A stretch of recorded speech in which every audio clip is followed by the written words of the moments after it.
Welcome to our episode of Biblical Archaeology from the Ground Down.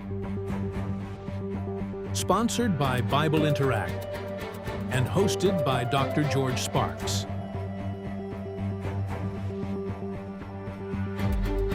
Today's special guest is experienced field archaeologist Dr. David E. Graves.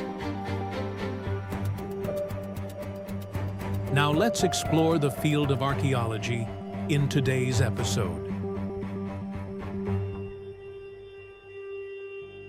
Welcome, people. My name is Dr. George Sparks. I'm a host of Biblical Archaeology from the Ground Down, sponsored by Bible Interact. Also, my co-host today is Dr. David Graves. Special guest is Professor Brent Seales, PhD. Let me give you some of his background. Has been tutoring students in computer science at the University of Kentucky since 1991. The focus of his research for the past 20 years has been on restoring and redeeming cultural and historical artifacts from the ravages of time. The challenge of rescuing texts that may be central to biblical scholarship and the formation of the ancient world is a primary passion of his. As a result of his innovation, Professor Seales has become renowned by collectors and also curators across the globe, earning a reputation as the guy who can read the unreadable. His breakthrough work on the scroll from Engedi received international recognition and was featured in Science Advances, the New York Times, and the Times of London, and this is just to name a few. And today we're also going to be talking about the Herculaneum Papyri. Welcome to the program, Professor Seales. It's great to be here. Thank you so much. I include enough because I try to get as much as I could in there. Oh, we don't want to hear my resume, right? Let's talk about the scrolls. Well, I just wanted to be fair to you because you got quite the background here. And also, before we get started, what got you interested in this adventure of yours? What was the passion that led you into this type of investigation into the scrolls? You know, I was a computer vision specialist coming out of graduate school, and computer vision at the time was really about remote sensing, space exploration, manufacturing, those kinds of applications. But during my first decade of research, the internet occurred, right? And what was happening is that the world was becoming its own sort of massive library, right, of things that are available online. And that library was not just full of text, but it was full of images. And so suddenly the computer vision specialist in me realized that the internet and all the images available on the internet was going to be the biggest treasure trove, of work for a vision specialist that we could ever have imagined. And so that was sort of the beginning of it. And then, the next part was to say anything that's going to go into a library that is digital has to be digitized. And I think you both know that digitizing some things is really hard because they're damaged and they're difficult. And that's the corner of the space that I found myself in. I remember that when I was in high school, I took the first computer programming course. And then I developed the first multimedia study Bible on CD-ROM. The CD-ROM had just come out. I had to take it to another city next to me to get the first master done. It cost me $700. But I agree with you. I thought that everything was going to be digital. Everything would be put on these CD-ROMs. It's fascinating how you had the vision to go ahead and start scanning them. So what led you to really first come up with the idea of being able to scan these, that it might be successful or even an opportunity to do that? What kind of got you to that point? Well, the scrolls were kind of an evolution of an earlier idea for restoration that was really about flattening pages that were not flat. Okay, yeah. So we were trying to image manuscripts that could be opened, but when they would be opened, you know what animal skin looks like, after 500 years. It develops cockles, and the parchments that they're written on are usually, not completely flat. And that's troublesome when you're not allowed to really flatten things out. In the old days with photography, they would press something between glass to make it flat, and then they would photograph it that way. Right. So we developed a digital flattening process that would take out the curvature of a page that, for example, is bound. And so, as the binding creates that curve, we could back that out of the image and create a sort of a digitally restored image. So flattening evolved into full unwrapping through our conception of an idea that maybe this could find application. So it's weird that the technology kind of emerged in our heads well before we knew exactly which material we would be applying it to. Oh, okay. So what materials did you first use? What sort of was the test bed for you?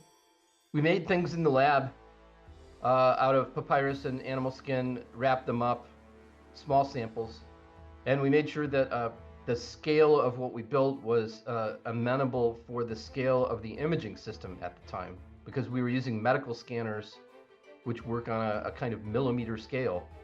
So we would test everything with the medical scanner and the fairly large scale sample that we built in the lab, and that sort of showed proof of concept and gave us a software development pipeline.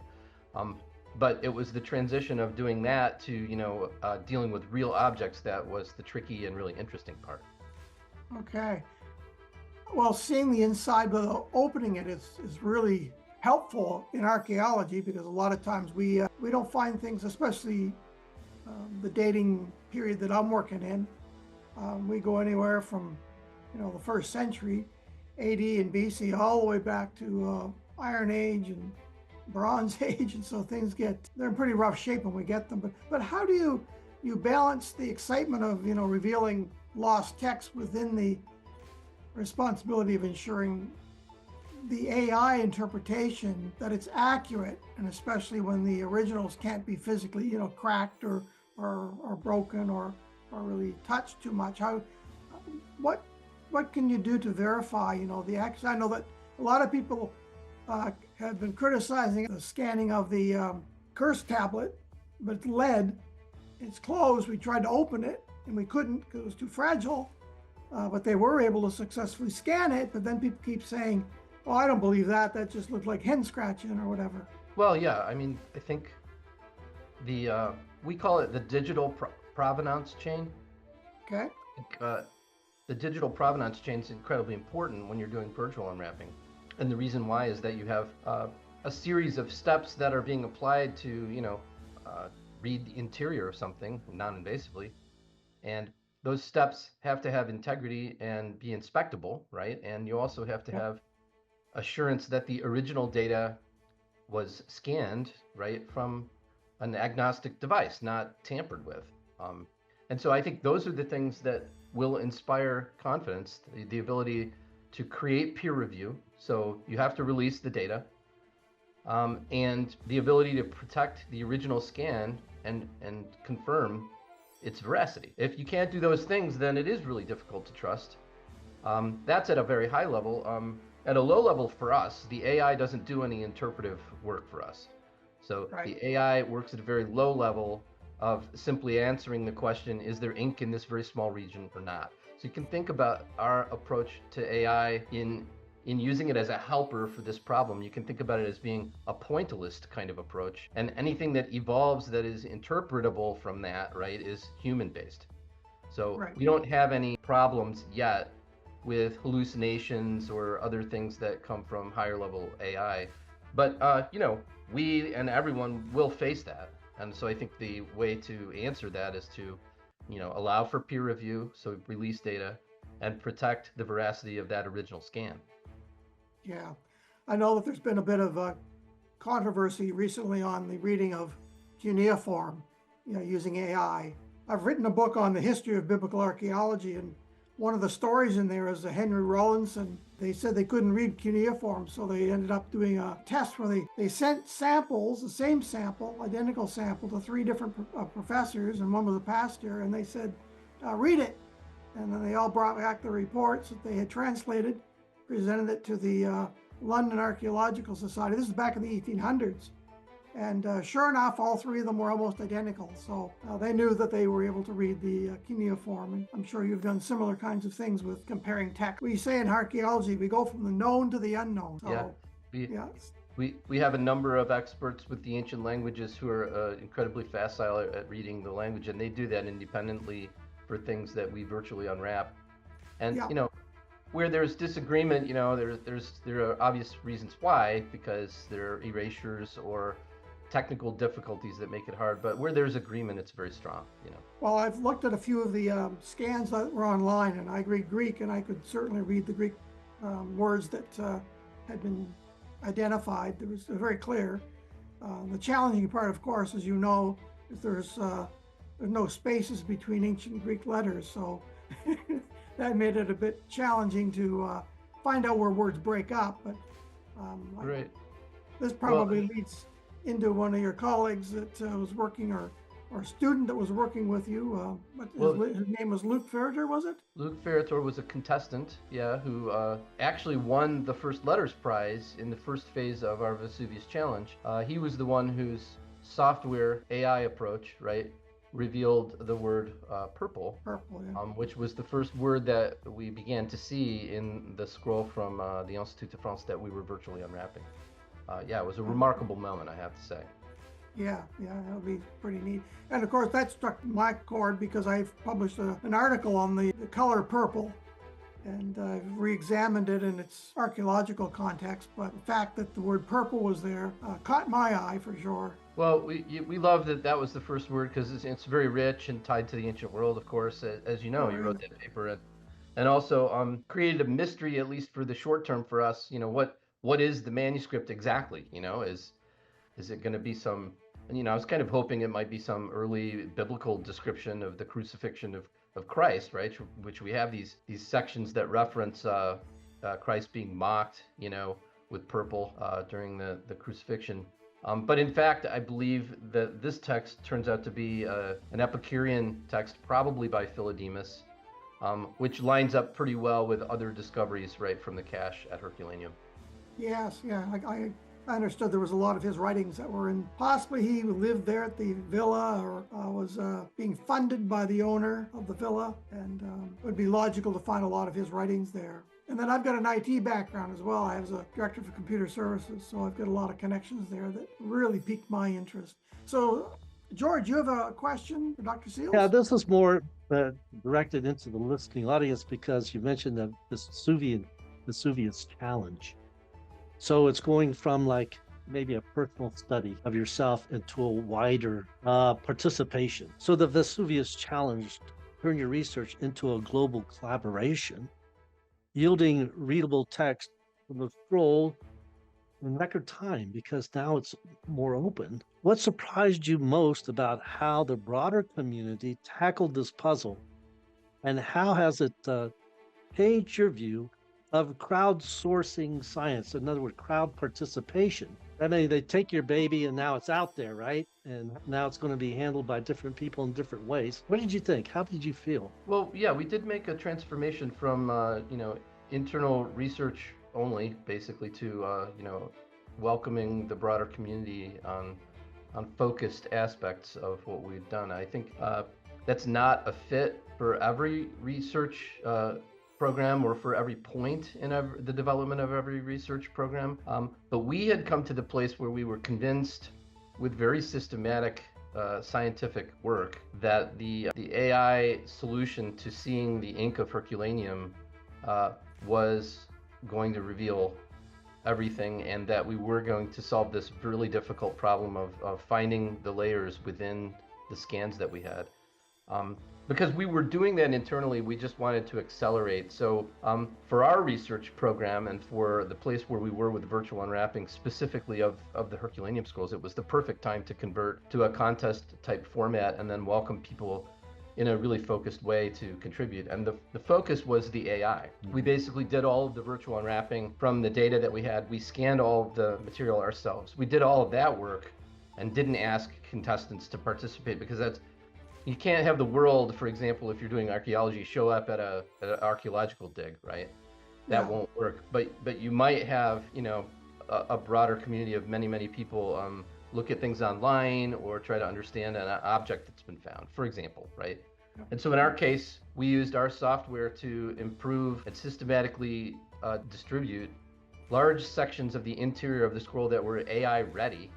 And then the contest was to just pound on those sections with AI to try to make the ink as readable as possible. And it turned out to be the perfect fit. And the contestants were excited on a number of levels. And some of this actually surprised me. I knew that there would be some excitement scientifically because, it's a new approach for AI with interesting data. And we had a nice tutorial set up that would lure, sort of the pure AI specialist, to that problem. But what really surprised me was this broader interest just in the ancient world, what the text might say, first century, right?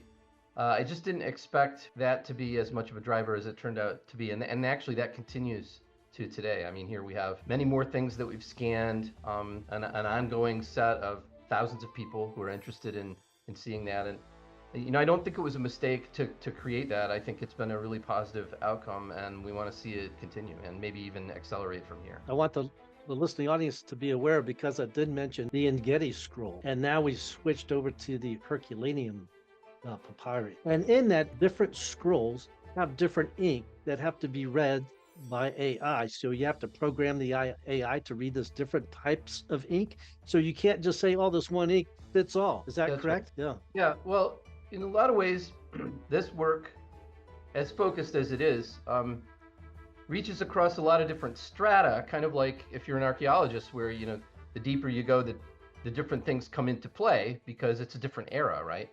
And so we think more across the technology and its application and less on the specific object. So yeah, you'll hear me talk about a Herculaneum scroll, which is papyrus carbonized, and in the same breath, a scroll from Engedi, which is animal skin from a different part of the world, slightly different era, and with different materials, right? And the technology of virtual unwrapping, right, goes across those things and creates a need to sort of deal with radically different materials, chemistry, and even, radically different ways that things get damaged. Because if you look at what carbonized papyrus looks like from the ancient world, it's much different from what animal skin looks like, especially if you're doing virtual unwrapping, right? Yeah.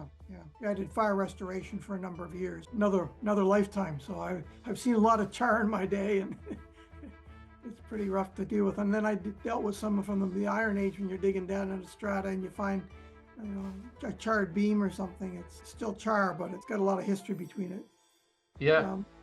Well, it's remarkable to realize that carbonization, at least at Herculaneum, is the very thing that really preserved everything, because it didn't rot away. If it had been fully, humidified, it probably wouldn't have lasted the 2,000 years in the ground. But, entombed in this oven, right, and then carbonized, it actually preserved it. The biggest fruit dryer, in the history of the world, right? Yeah, and the Dead Sea Scrolls, of course, being in the Jordan Valley where it was very dry, prevent the bacteria from deteriorating it. So you basically had an entire library all in caps. How many? So let's back up for a second, David, because we're mentioning Vesuvius and the Herculaneum. And so we were talking about the eruption of the volcano. And what preserved it? Was it the pumice, the ash debris that settled in it, settled over top of it? I mean, if it's great amount of heat, why does it not just flame up the paper, the papyrus, and just burn it up rather than to carbonize it? Well,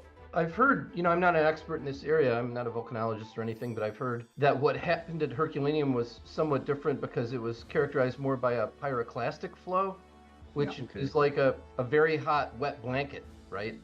That's not going to allow any kind of thing to burn because there's no oxygen.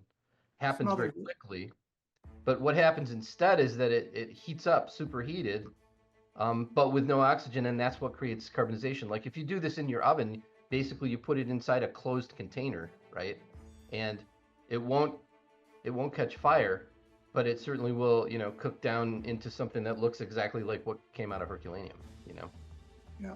Okay, thank you. I was just wondering how many more scrolls you might have to work with, and is there a problem getting access to them for doing your X-ray that you need to do first? Well, there are a couple of things there. There's always a challenge with access because these objects are super valuable and becoming more so now that we know that we can read them. So each unopened scroll, and there may be 300 or 400 of them that remain in the collection at the Biblioteca Nazionale Naples. Each one, once it's identified, becomes much more significant, much more valuable. So virtual unwrapping is kind of a king-making technology with the discovery process. And so that just means that the library as the custodial institution needs to take great care, right, in terms of how their collection is accessed. We have a good relationship with the director of the library and also the Ministry of Culture in Italy. And so right now, we are continuing to image as many of those unopened scrolls as we can. I think I have a question for you, and that is, what do you think about further excavations at the villa itself? I'm sure you're familiar with Carl Weber's plan and what's been excavated so far at the Villa of the Papyri. Do you think that there are more scrolls to be found in the archaeological site? I've looked at that a little bit, and I think it's possible. Well, we've been working for 15 years at Tel El Hammam in Jordan, looking for the Royal Library cuneiform tablets. So you just never know. Sometimes, you find them, I don't know, it's luck by chance. And then sometimes you actually know what you're looking for and the area. Ancient libraries were generally confined to a single building usually, but then you may have some personal documents that may be spread around. But if it's a personal villa and he had his own personal library, it's probably in one room, so it may be localized. And I'm just not sure how much has been excavated there. But I know that there's not as much as Pompeii, certainly. It's also a question of, maybe using new technology to answer some of these questions with, micro-tunneling and sort of focused seismic sensors, rather than just, from the top ground penetrating radar, and that's all you get. You know that at the top of this podcast, I said I was a computer vision specialist, right? So I've looked at all different ways to image things, and one of them is ground penetrating radar, and I'm fascinated with the frontier of what might be happening with that technology, especially as it relates to archaeology. Well, I'm actually trained in GPR to do work at Mount Ararat. We were looking at ice with the GPR in that particular case. It's limited. It'll only show you the cavity. It will not show you the artifact or anything like that. But it could give you some idea of a cavity or something, or an opening that they could look at further. I'm not sure GPR would help much in that particular case, but they are doing more in LiDAR and some other types of scanning that could be useful. You're probably familiar with those as well. And yeah, I am. And I'm also at the University of Kentucky, where we have a very robust mining engineering department. Yep. And you'd be surprised at the sophistication of the technologies that are used for things in the mining industry, which include more than just the extraction of natural resources. I mean, there's a lot of work being done in urban environments where you have to do micro-tunneling around things that are already there, so that you can insert a new cable or a new line, right, without having to disrupt, a huge urban environment. So there are a lot of different technologies that in this new era of, AI-inspired work that we might see, changing the game in archaeological sites. I don't know. Yeah, we were the first site to use wet sifting outside of Jerusalem at our site at Shiloh. And then we were the first to do I put the paper that we had, I put that digital. So we are going around with iPads on the dig site, and then we could upload every day from photographs, and then we could do a site plan every day. Pass it out to our supervisors, so we knew exactly where we're digging. So there's been a lot of really good progress with the technology, and AI, I think, opens the door for us for reading, cuneiform, the Greek manuscripts, and other applications, even making some of the older manuscripts clearer and easier to read. So we could find many more manuscripts and some more lost artifacts and lost books from antiquity as we keep on doing this. So you're going to continue to do more books, I understand?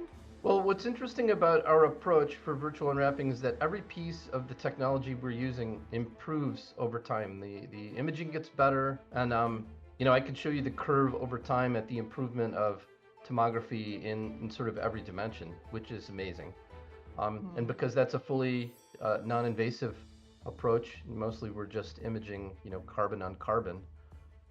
It's strikingly safe for the objects. So We may even ultimately rescan some of the things, knowing what we know now.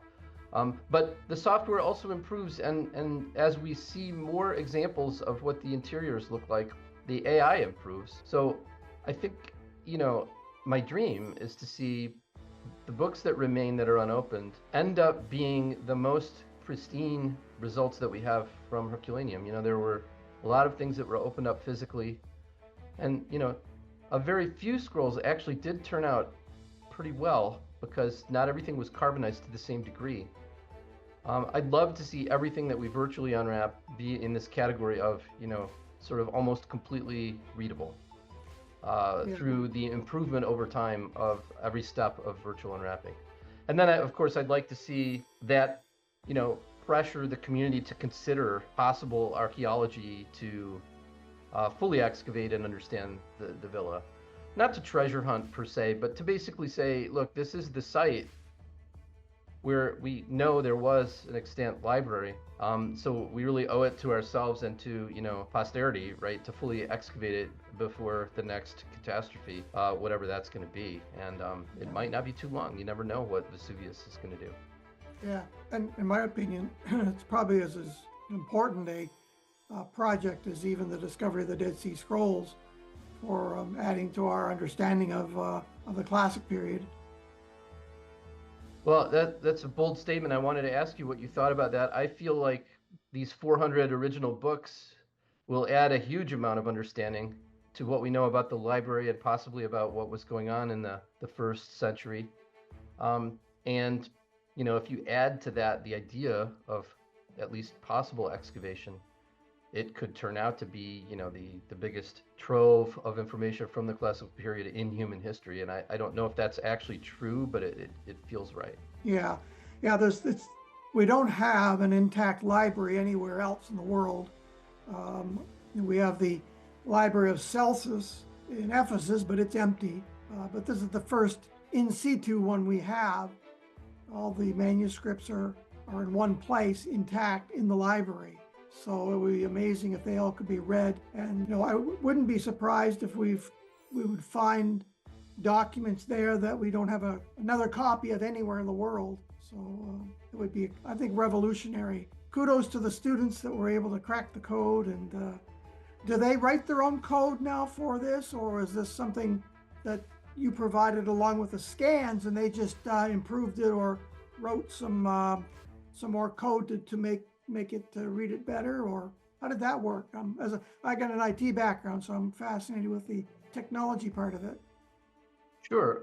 Well, my PhD student, Stephen Parsons, basically helped us create a full tutorial from start to finish of how to do virtual unwrapping, including a stab at where we were in terms of our scientific experiments with making the ink appear, from the carbon-based scans using AI. And we provided all of that as a tutorial, so the contestants used that as a starting point. And then what happened is that very quickly, the contestants, with the enormous amount of effort they were able to apply, right? They started improving the tools, the techniques, trying new things. It was a little bit like being able to have 2,000 members of a new research team, right? Yeah. Everyone working on things in parallel.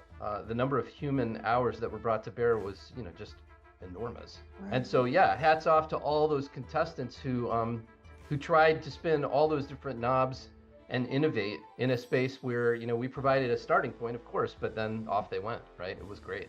Right. Well, we look for great things to come in the future in this field. George, do you have any more questions? No, it's absolutely fantastic. I mean, look, you just don't know what to expect. But we're looking at, for the listening audience, a better understanding of philosophy and history as it was viewed in the ancient world, not the history that has just developed into our time. See it as they did. And then when you mentioned VPR and tomography, I'm just wondering, David, if archaeologists are going to become extinct. It's going to get so good, you have to dig. They can just zoom down. I'm just messing with you. He's going to get nervous down there. I'm not afraid of AI taking over. I do have some concerns, of course, as everyone does, with a gun can be used for good or for evil, and the same thing AI can be. But I think this is one of the leading areas where we can really contribute a lot to archaeology is the use of AI, and probably even some other applications as well. And not just for the Greek or Latin languages, the cuneiform Egyptian hieroglyphics and the improvement of some of the artifacts that we have from that time period. I think they could actually use this new technology and go back and scan, I'll use that word, the Dead Sea Scrolls. Yeah, I think because I know for a fact that there are parts of the Dead Sea Scroll collection that are fragmentary and still, unseparated, if you will, sections of scrolls that are broken off that have multiple layers. And the numbers of those fragments is in the thousands or tens of thousands. So, you don't have, large sections of scrolls that haven't been opened yet, but you do have a puzzle of 10,000, 20,000 pieces that could be systematically worked on that would be really interesting. Now, Dr. Seales, you probably have heard this. Some of the Egyptian mummies have been actually rolled in like a paper mache. And they've used ancient document materials, and they've actually damaged them. A friend of mine was working on the project, and they have to unroll them and damage them. And of course, the big hoopla was, you're damaging this, but yes, but we're recovering some of the manuscripts. So perhaps, this is another area that somebody could take up, yourself or others, in unrolling the mummies. They would have documents they'd be wrapped in. And they found some of them to be scripture. They found some of them to be, classical writings. So that's a whole other field. And those haven't been burned. They've been chemically altered somewhat, but I would probably require a different algorithm to read it. But one of the most intriguing possibilities that has been said to me comes from Richard Janko at the University of Michigan. He's a papyrologist and a specialist in Herculaneum material. But, in the ancient world, they did move books around quite a bit by boat. And that the Black Sea is an anaerobic environment, so there may in fact be shipwrecks that include in their payload original documents that still exist because of the deep sea anaerobic environment of that part of the world. And if that were to be true, you might have things that were coming or going from Alexandria, for example, that would now be accessible for us to study. What do you think about that? Oh, I think that's a good possibility. Some of these ships have still got their cargo, the M4 that lay at the bottom of the Black Sea, Mediterranean Sea. A lot of them still have their cargo in them. This sort of reveals where my thinking is, as a virtual unwrapping specialist, right? The inventor, if you will. The gold, if you will, inside a ship for me, right, would be the stories, right? Not the actual gold. Yeah, well, for me, that's the same. When I was working at Qumran of the Dead Sea Scrolls, we did Cave 53 here a few years ago, and we excavated it and found an actual fragment of a scroll there.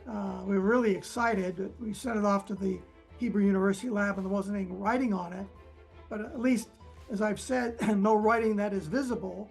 And if we could match that piece of papyrus to an existing scroll, we would know which scroll it came from. And we would know which cave to identify it as. So right now it's being called Cave 12. There have been 12 caves that have identified scrolls. But here, a couple of years ago, they also found some fragments from the Old Testament down at Cave of Skulls.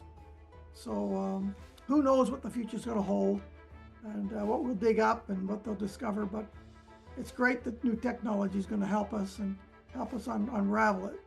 I'm calling the podcast that you're the pioneer of virtual unwrapping. Is that fair to say? Yeah, I think it is. Okay. The tenacious pioneer. Because certainly you want to make sure your audience understands that this didn't happen overnight, but in the same way as a good archaeologist, we stayed with this, right, until we were able to uncover what we wanted. So yeah, we spent 15 years at Tel El Hammam and discovered after that time period that it was actually destroyed by an airburst. And we have the evidence now to do that. Science magazine did a big study and National Geographic's, but it takes a long time. You have to stay with it. So kudos to you for doing that and giving your contribution to the science. And we also noticed that on our digs, it takes a village, and we have all kinds of different specialists. So I've got a little bit of GPR specialization and technology, and but then we've got linguists, and then we have people specialize in the pottery and the coins, and botany and Sure. my, And it's my no different PhD for was, me. I have a team of amazing people who have helped me all along, right, to get to this point. So yeah, it's very interdisciplinary. It has to be. mhm. So it's great. Well, George, any more questions for Dr. Seales? No, I think you guys talked about an awful lot. I mean, really interesting material, and some also innovative ideas that what could be at the bottom of the Black Sea. I didn't even think of that. Maybe you read a ship's log. That was going on. But anyway, this has been incredible. I really appreciate your participation in biblical archaeology from the ground down, our podcast, Professor Seales. And as things progress, maybe we can actually invite you back and give us some more information on an update. I know David be in there right away. You could expect that right away. Oh, yeah. And Yeah. Dr. Graves, thanks so much for your studying and your presentation before us to lead into this discussion that we're having. It's very innovative of you to do this for our podcast. So at this time, I'd like to say thank you very much for being on the podcast. Everybody out there, remember to like and subscribe. This is Biblical Archaeology from the Ground Down, sponsored by Bible Interact. Everybody have a great day. And thank you very much.